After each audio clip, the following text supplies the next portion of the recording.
When I was 13, my parents sent me to a boarding school in the mountains of Southern California. The campus was picturesque, and it was an hour and a half southeast of Los Angeles. Many of my fellow students were either the children of the Hollywood elite or children of wealthy parents from elsewhere.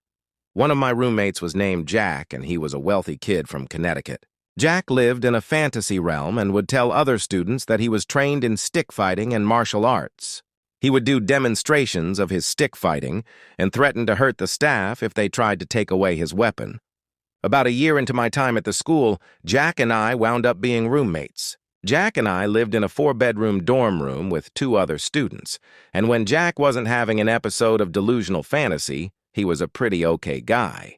Anyway, one day some kids from another dorm were hanging out in our dorm. It was the end of the night and we were all joking around having a good time. One of the kids from the other dorm told a joke and we all started laughing, everyone except for Jack.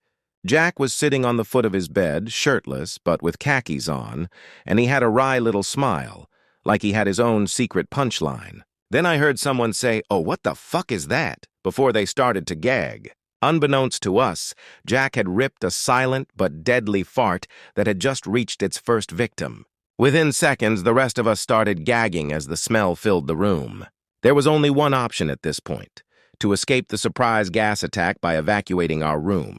Jack's smile widened as we stumbled out the door and tripped over one another on the way out. The dorm room opened directly to the outside, and we ran about 30 feet to a large set of stairs that went down a big hill. When we got to the stairs, we were stopped by a couple of staff members who demanded to know why we were running. We tried to tell them that Jack had farted so bad that we couldn't stay in the dorm, but they didn't believe us. Then they both started sniffing the air, and one of them said, "What the fuck is that?" We emphatically told them, "It's the fart," but they still didn't believe us.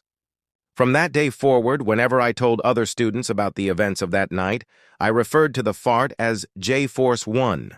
It's been 25 years since that night, and I've never smelled a fart as horrendous. I'll never know what he ate to cause that smell. I believe that it was the result of a lifetime of eating foie gras, caviar, and various sorts of pâté. The human body isn't meant to eat these foods routinely, and when consumed in excess, the body is overwhelmed by processing their byproducts. I imagine he was filled with some kind of a digestive sludge that never really fully purged itself from his intestines. There were elements of sulfuric rotten eggs, but it also smelled like rotten beef and fermented cabbage.